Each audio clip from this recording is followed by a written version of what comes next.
Sa bawat gabi ng TV Patrol, may isang tinig na nagbibigay ng pag-asa at impormasyon sa mga Pilipino. Siya si Easy Lee, isang journalist na piniling maglingkod sa bayan sa pamamagitan ng pagbabalita. Ang kanyang kwento ay hindi lamang tungkol sa karera, kundi tungkol sa dedikasyon, integridad, at inspirasyon.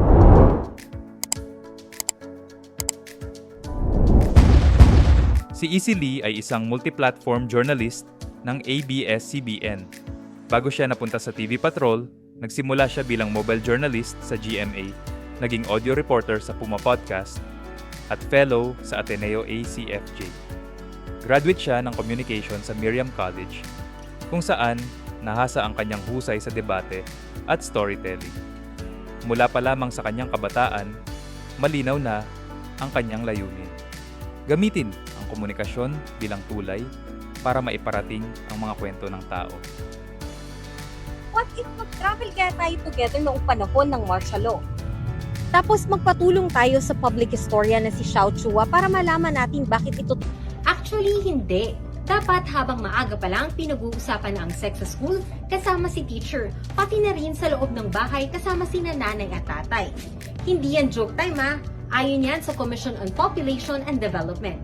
Sa bawat hakbang ng kanyang karera, dala niya ang paniniwala na ang journalism ay hindi lamang trabaho, kundi isang misyon. Hindi biro ang kanyang mga naabot.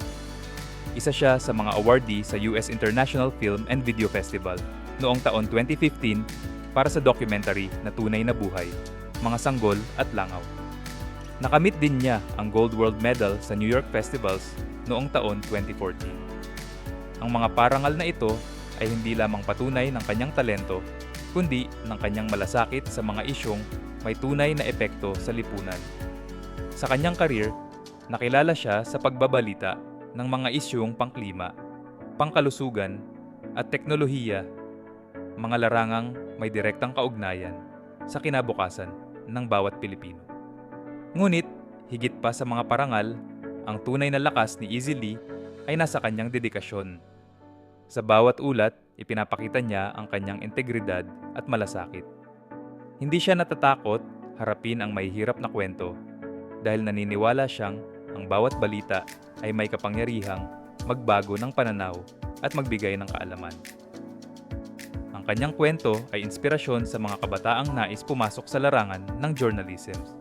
Ipinapakita niya na ang tagumpay ay hindi nasusukat sa kasikatan kundi sa epekto ng iyong ginagawa para sa iba. Pagdating sa personal na buhay, nananatiling pribado si Easy Lee. Walang opisyal na impormasyon tungkol sa kanyang birthday o love life at pinili niyang mas ituon ang pansin sa kanyang karera at serbisyo publiko. Sa panahon kung saan madalas inuusisa ang personal na buhay ng mga personalidad, ang kanyang desisyon ay patunay ng kanyang pagiging propesyonal at matatag.